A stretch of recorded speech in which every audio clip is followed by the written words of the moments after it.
Thom Hartmann here on the best of the rest of science and green news. You need to know this. The more we learn about previous mass extinctions, the more we recognize that we're on the brink of triggering the next one. Earlier this month, a team of international researchers said that changes in the biochemical makeup of the ocean were a primary factor in the Triassic mass extinction 200 million years ago.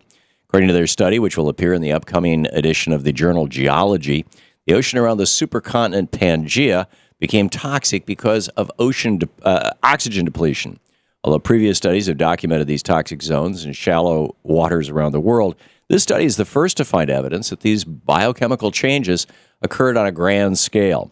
Jessica Whiteside, one of the study's co-authors, explained, quote, "As tectonic plates shifted to break up Pangaea, huge volcanic rifts would have spewed carbon dioxide into the atmosphere, leading to rising temperatures from the greenhouse effect. The rapid rise in CO2 would have triggered changes in ocean circulation, acidification, and deoxygenation." In other words, global warming killed the ocean 200 million years ago and wiped out more than half of all marine, plant, and animal life on the entire planet. And thanks to our addiction to fossil fuels, we're on track to repeat that deadly cycle. Our actions have already disrupted important ocean cycles like the Gulf Stream and caused so-called dead zones to appear all over the world. Burning carbon for the last century has made our oceans more acidic, and rising temperatures have already killed off coral reefs and other species. If we want any chance of preventing the next mass extinction, we better break our addiction to fossil fuels and make the switch to green energy. The science is clear, and we better listen before it's too late. To find out more, check out greenworldrising.org. According to the government's own research, medical marijuana works on brain tumors, but that won't stop the Justice Department from going after pot users. The April report of the National Institute on Drug Abuse says that recent studies have shown that marijuana can kill certain cancer cells and reduce the size of others. The authors added, evidence from one animal study suggests that extracts from whole plant marijuana can shrink one of the most serious types of brain tumors.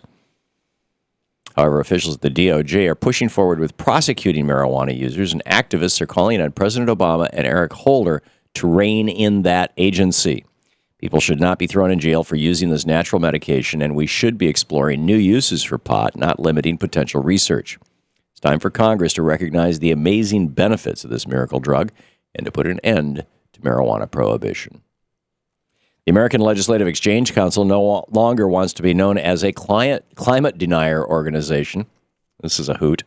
According to a recent article over at the Think Progress blog, that lobbying group is out to change their image, but that doesn't mean that they're going to change any of their policies. Rather than putting an end to their attacks on renewable energy or clean power plants, ALEC is simply threatening to sue groups like Common Cause and the League of Conservation Voters. As the Washington Post recently pointed out, ALEC has sent these organizations so-called cease and desist letters, demanding that they stop saying that ALEC doesn't believe that human activity has and will continue to alter the atmosphere of the planet. But according to David Willett, the Senior Vice President for Communications at the League of Conservation Voters, ALEC didn't explain what legal justification they had to make such a demand. The fact is, ALEC promotes policies that continue the destruction of our planet, and they actively fight against climate solutions. They can demand that we don't call them climate deniers, but their actions speak louder than their words. Back in 2010, thousands of Americans were sickened by contaminated spinach, eggs, and peanut butter.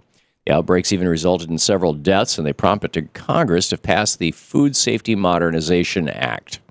But that new law doesn't mean much when lawmakers refuse to fund it. According to the Congressional Budget Office, the FDA needs $580 million to implement the law that protects us from food-borne illness, but so far they haven't received even half that amount. We have good plans moving forward, Deputy FDA Commissioner Michael R. Taylor told the New York Times. The problem is that we don't have the money. Every year, 48 million Americans contract some type of illness because of tainted food, and that number will only climb if this agency is not properly funded. It's great that Congress came up with a solution to the problem, but it won't mean much if they refuse to fund it. Call Congress today and tell them you prefer your meals without a side of food-borne illness. And finally, you may think that the world's greenest car is a Tesla, but EcoWatch.com has news that may surprise you.